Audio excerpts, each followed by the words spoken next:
Hi friends, good morning. ಇವತ್ತು ಟಿಫನ್ಗೆ ಉಪ್ಪಿಟ್ಟು ಮಾಡೋಣ ಅಂತ ರವೆ ಹುರಿತಾ ಇದ್ದೀನಿ. ಆ ಕಡೆ ರವೆ ಹುರಿತಾ ಈ ಕಡೆ ಈರುಳ್ಳಿ ಟೊಮೊಟೊ ಎಲ್ಲ ಒಂದು ಕುದಿ ಬರೋವರೆಗೂ ಕುದಿಸ್ಕೊತಿದ್ದೀನಿ. ರವೆ ಎಲ್ಲ ಹುರಿದಿದ್ದಾಯಿತು. ರವೆ ಎಲ್ಲ ಹಾಕಿದ್ಮೇಲೆ 5 ಮಿನಿಟ್ಸ್ ಲೋ ಫ್ಲೇಮಲ್ಲಿ ಬೇಯಿಸ್ಕೊಂಡ್ರೆ ಉಪ್ಪಿಟ್ಟು ರೆಡಿ. ಟಿಫನ್ ಎಲ್ಲ ರೆಡಿ ಮಾಡಿಟ್ಟು ಹೊರಗಡೆ ಎಲ್ಲ ಬಂದು ಗುಡಿಸಿ ಇವಾಗ ಬಾಕ್ಲು ಒರೆಸ್ತಾ ಇದ್ದೀನಿ. ಒರೆಸಿದ್ದೆಲ್ಲ ಆದಮೇಲೆ ಇವಾಗ ನಾಮ ಇಡ್ತಾ ಇದ್ದೀನಿ.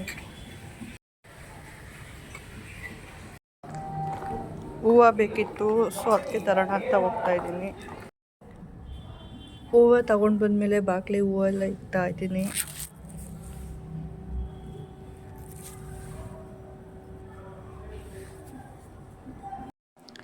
ಇವಾಗ ಸ್ವಲ್ಪ ಫ್ರೂಟ್ಸ್ ತಿನ್ನೋಣ ಅಂತ ತಿಂತಾ ಇದ್ದೀನಿ.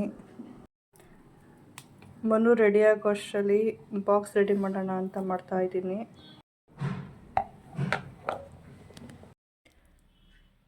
ಮನು ಆಫೀಸಿಗೆ ಹೋದ್ಮೇಲೆ ಫ್ರೆಶ್ ಅಪ್ ಎಲ್ಲ ಆಗಿ ದೇವ್ರ ಮನೆಯೆಲ್ಲ ಕ್ಲೀನ್ ಮಾಡಿಕೊಂಡು ಹೂವೆಲ್ಲ ಇಟ್ಬಿಟ್ಟು ದೇವ್ರ ಪೂಜೆ ಕೂಡ ಎಲ್ಲ ಮುಗಿಸ್ಕೊಂಡೆ.